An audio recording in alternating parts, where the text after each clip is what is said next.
Baggedmilk. Baggedmilk.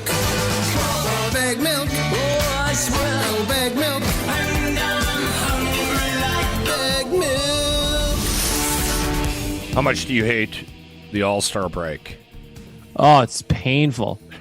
I hate it so 10 much. days, 10 days with no games, and we're just sitting there trying to figure out. Yesterday, we were at the office, and we're just like, what do we write about for the next 10 days? Trade rumors. There's nothing going on. There's a lot of rumors, but ultimately, Yeah. yeah, I guess. Don't play again until Tuesday, right? February 7th. Yeah, that's right. Yep. Yeah. Are they on the road for a bit after that? I'll have to. You know what? They're in completely zoned out. They're of in what we're doing. Detroit, So, yeah, they Philly, gotta- Ottawa. Yeah, They're not back here until the 15th. They're on a bit of a stretch on the road too, Yeah. right? So yeah, we don't even get any home games for a bit. Is the All-Star break like this kind of a break? Because we seem to get this in Edmonton every year. Is it good for this team right now?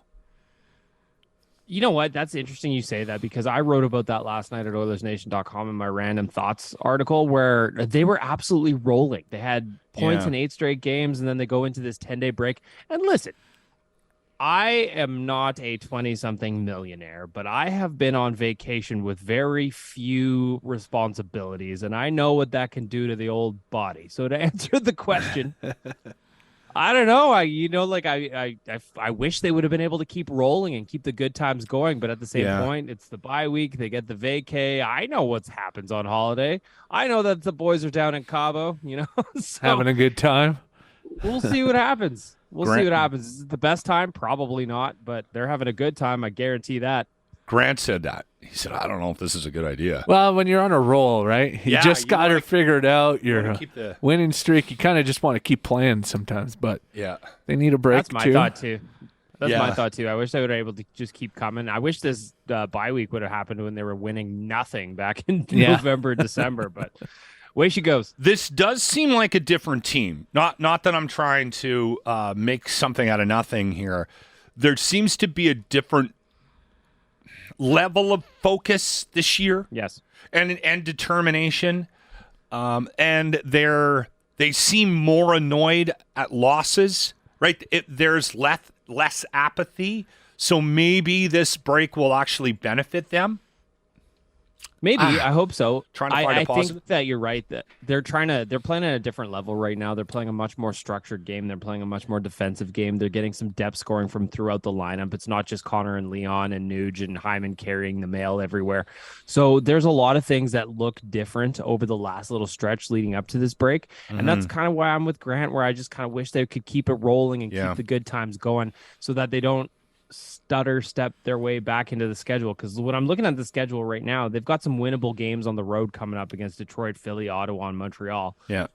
They don't play a team that's in the playoffs until the 17th when New York is in town. So they need to handle their business against these weaker teams. And I'm hoping that the Red Wings and Flyers, they all party just as hard as the Oilers allegedly are, in my opinion, over this bye week break. Are you disappointed we won't get to see Connor McDavid attempt to reclaim his fastest man in the what's that NHL about? title? He's skipping that on Friday, I guess. Yeah, no, I'm not at all. To be honest, I don't care at all for the skills competition or the All-Star break. To me, this is a weekend off. If I'm around my house and I turn the TV on, then that's great. But no, if Connor doesn't want to be in the fastest skater as like the look at me clown, then no, fine. I'd actually be interested to see him in something else.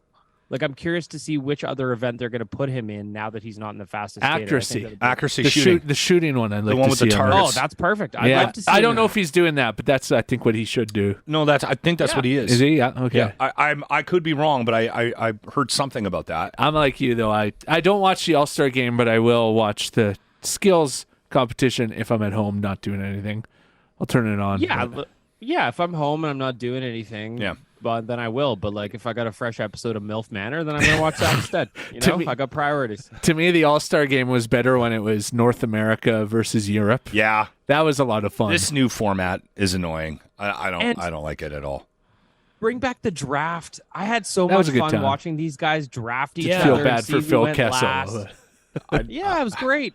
Like I the did NHL not feel doesn't bad want us for to have Phil. fun. That's what it seems like. It's definitely what it is. Jasper Pond Hockey Tournament last weekend. Speaking of skills, How was that? What an amazing weekend. I mean, outside of my complete and total lack of fitness, it was just a really great weekend out at the JPL. Tourism Jasper and the Jasper Park Lodge staff did a great job putting together an event that was just spectacular again. It was better this year than it was last year, and I know next year is going to be even better. So if you've kind of got a hockey bucket list for like experiences, I recommend you put this one on there because there's nothing better than playing a little shinny with the mountains behind you. Yeah. The scene was beautiful. I mean, the weather was a little bit cold, but once you're out there moving around, it was fine. We had the best time at the best possible facility. So I couldn't say enough about the Jasper Pond Hockey Tournament. It's a really, really great time. oh man, we got to do that. We one need year. to do that. Yeah, we need to put a I've team. You got to never- do it. I've never Last done weekend it. of January. So kind of circle that one in the calendars for next year because it Yeah. is an event that you want to be at. Plus, How many the teams evening- sign up for that? I think there was about 10, 12 teams this year. Is I don't that know off it? the top of my head. Yeah, so it's a pretty tight tournament. They have Okay. they had some teams kind of like, and they had it spread out nicely too. So there were some guys that showed up in shin pads and kind of full equipment. I was like, uh-oh, I've got a 12 out of 10 hangover right now. I don't think I want to play against those guys. And then they were like, well, no, they're in a different division. I was like, oh, all right, we're in the coasters division. That's where I need to be. So it was really good. You guys should absolutely put in a team next year. Definitely worth it. Yeah, for sure. Yeah, I'm surprised. I thought it was like hundreds of teams. You'd think, right? Like I like the idea that it's a little bit smaller. Maybe we should stop talking Yeah. about it. It's a little bit smaller. They've got three sheets out on Lake Mildred. Yeah. And the ground staff, they take really good care of it, and they took really good care of us throughout the weekend. So if you have a chance to make it next year, got to do it. Toronto Oilers Nation trip sold out yet? Not quite. So Okay. March 10th to 12th, we are going to Toronto. All the details are at nationgear.ca. This is a little bit of a bougie nation vacation. We're staying at the Royal York downtown in Yeah. Toronto. We're watching the game from a suite. That's a hockey night in Canada. So another one. That's another bucket list item you can check off there. So the hockey night in Canada and Toronto. That's gonna be a great time. Gretzky's for nationgear.ca. dinner? I don't think it's open anymore. Was it shut down? I think you're right. I think he did shut it down. I think he closed her down. Yeah. That's right. Yeah. Anyway, Heartbreak. there you go. Baggedmilk, Oilers Nation. Thank you for your time as always, my friend. Thanks for having me, boys. The Locker Room for Always Plumbing and Heating. Weekday mornings on 95.7 Cruise FM.